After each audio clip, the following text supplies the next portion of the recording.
Olá, irmãos e irmãs, muito bem-vindos a mais um momento de meditação do Santo Evangelho com o Padre Luciano de Almeida. Hoje, domingo, dia 12 de maio, solenidade da Ascensão do Senhor, e hoje também nós comemoramos o Dia das Mães. E eu quero aproveitar o ensejo aqui para desejar um feliz e abençoado dia a todas estas mulheres que, espalhadas pelo mundo, dão a Deus a possibilidade de, pelos seus ventres, continuar a sua obra de criação. Muito obrigado a cada uma das senhoras que com tempo, esforço e dedicação cuidaram, ou cuidam ainda dos seus filhos, os educam para a vida e os fazem homens e mulheres de Deus. Aproveito aqui para agradecer de modo muito especial a minha mãe, a Dona Hilda Maria, que está lá em Minas Gerais. Certeza de que hoje me acompanha aqui, e digo à senhora, mamãe, eu a amo do fundo do meu coração e sou quem sou pelo seu trabalho, pela sua oração, pelo seu testemunho, claro, na companhia do papai, mas o seu papel de mãe na minha vida é essencial. Eu não seria o homem que eu sou sem a senhora. Que Deus te abençoe e te guarde. E agora, vamos tomar em mãos a palavra e meditá-la. Palavra essa que está em Marcos, capítulo 16, versículos de 15 a 20. Naquele tempo, Jesus se manifestou aos 11 discípulos e disse-lhes: Ide pelo mundo inteiro e anunciai o Evangelho a toda criatura. Quem crer e for batizado será salvo. Quem não crer será condenado. Os sinais que acompanharão aqueles que crerem serão estes: expulsarão demônios em meu nome, falarão novas línguas. Se pegarem em serpentes ou beberem algum veneno mortal, não lhes fará mal algum. Quando impuserem as mãos sobre os doentes, eles ficarão curados. Depois de falar com os discípulos, o Senhor Jesus foi levado ao céu e sentou-se à direita de Deus.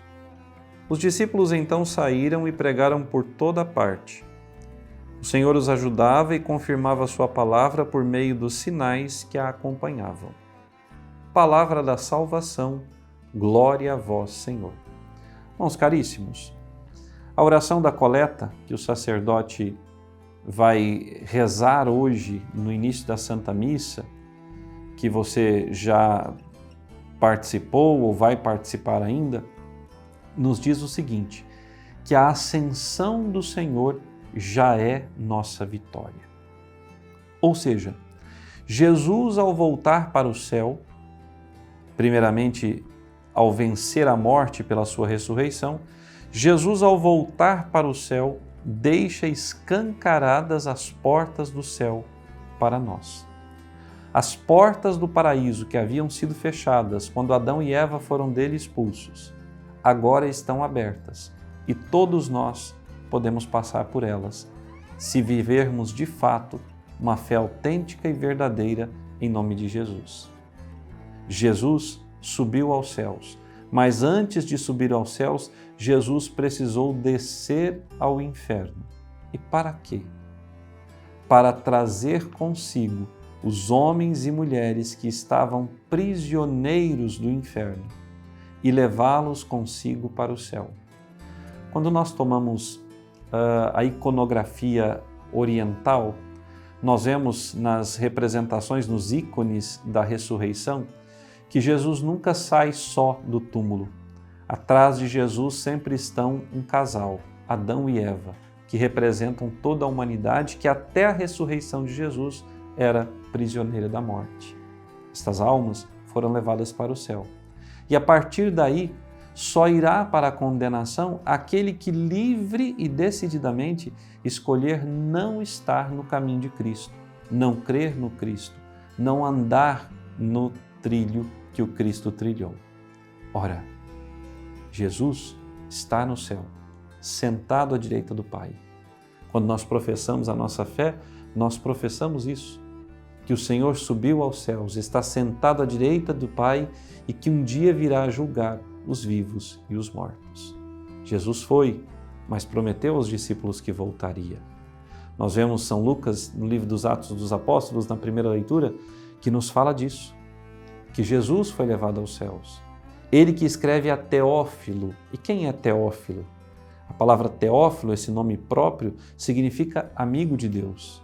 Ou seja, Lucas escreve a todos os amigos de Deus, ou seja, aqueles que creem no Cristo, aqueles que professam o nome de Jesus como sendo o único Salvador da nossa vida e de toda a humanidade. O Teófilo, ou seja, o amigo de Deus, ele precisa anunciar e crer nas obras do Senhor. Jesus no Evangelho diz que os discípulos deveriam, em missão, partir pelo mundo, pregando o Evangelho e batizando a todos. Reafirma: quem crer e for batizado será salvo, quem não crer será condenado. E diz que a pregação dos apóstolos será confirmada pelos sinais. Curaram doentes, expulsaram demônios, pegaram em serpentes ou até mesmo tomaram veneno e nada lhes aconteceu. E eu me recordo aqui de um trecho da vida de São Francisco de Assis, quando ele e seus frades são convidados pelos nobres de Perúgia para um jantar. Eles vão até a cidade porque o movimento de Francisco estava incomodando os poderosos e os nobres servem a Francisco e aos seus uma sopa envenenada, para que acabasse de vez ali essa obra revolucionária dentro da igreja. Ora, o anjo da guarda anuncia a Francisco que a sopa está envenenada e que eles a tomem, porque o Espírito do Senhor não permitiria que nada de mal lhes acontecesse. E assim, diante dos olhos daqueles homens todos, Francisco e seus frades tomam a sopa e nada lhes acontece. Este sinal serve para a conversão daqueles homens. Ora, na primeira leitura do livro dos Atos dos Apóstolos, São Lucas nos fala disso, que nós devemos pregar estes sinais diante dos homens e mulheres, anunciar essa verdade. E São Lucas nos revela também que os discípulos, ao verem o Senhor subir para o céu, depois que a nuvem encobriu o Senhor, eles ficaram olhando para o alto. E 2 anjos lhes disseram: e vós, por que estáis parado aí olhando para o alto? Do mesmo modo como esse Jesus foi levado, ele um dia voltará. É como se os anjos dissessem: irmãos, agora é hora de trabalhar. É hora de ir pelo mundo e anunciar o que vocês viveram, o que vocês testemunharam e experimentaram do verbo da vida. Não é hora de ficar aqui parado contemplando, é hora de sair, de ir em missão e pregar a boa nova. Às vezes, nós encontramos tantos cristãos que só querem contemplar. A única coisa que fazem é ir à missa, participam da missa, mas não se comprometem em nada mais com o reino dos céus. Ora, entendo aqueles que por alguma dificuldade motora ou de saúde não podem fazê-lo, mas o fazem com as suas orações. Mas aqueles tantos que frequentam as nossas igrejas e que enchem os nossos bancos, que não fazem nada pelo reino dos céus, que não se engajam no movimento ou numa pastoral, que não se dispõem a falar de Jesus no seu ambiente de trabalho, pelo contrário, participam até mesmo das piadas que são feitas em relação à sua fé, aqueles que cruzam os braços diante das ofensas que são proferidas contra nosso Senhor, contra a Virgem Santíssima, contra a própria Igreja. Ora, se somos todos membros do mesmo corpo, se participamos todos da vontade de Deus em Cristo, nós todos somos responsáveis por fazer com que a palavra de Cristo chegue a tantos corações. O que o Senhor não poderia fazer através de nós se nós de fato crêssemos e professássemos a nossa fé. Deus curaria doentes através de nós, expulsaria demônios, faria coisas inimagináveis. Mas como o Senhor pode contar com aqueles que não creem? Ou se creem, creem em algumas coisas apenas e não querem compromisso algum com a sua fé. O Senhor nos fala no Salmo responsorial que por entre aclamações Deus se elevou, o Senhor subiu ao toque da trombeta. Um dia o Senhor voltará qual sol triunfal e fará também com que nós subamos ao céu. A nossa carne já está no céu. A nossa carne glorificada na pessoa de Jesus já habita os céus. Também a carne glorificada da Virgem Maria. Portanto, a ascensão do Senhor, como diz a oração da coleta, já é nossa vitória e é certeza de que um dia todos nós estaremos lá. Mas é preciso que nós tenhamos a força e a coragem de professarmos a nossa fé. São Paulo, na segunda leitura da carta aos Efésios, vai nos dizer: de acordo com a ação e força do Onipotente, nós cremos em Jesus, que subiu aos céus, que ressuscitou dos mortos e que vive e está presente no meio de nós. Ele é a cabeça e nós somos os membros.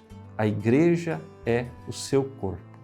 O que a igreja faz, toda a sua ação evangelizadora, o faz porque o seu Senhor a dirige e orienta.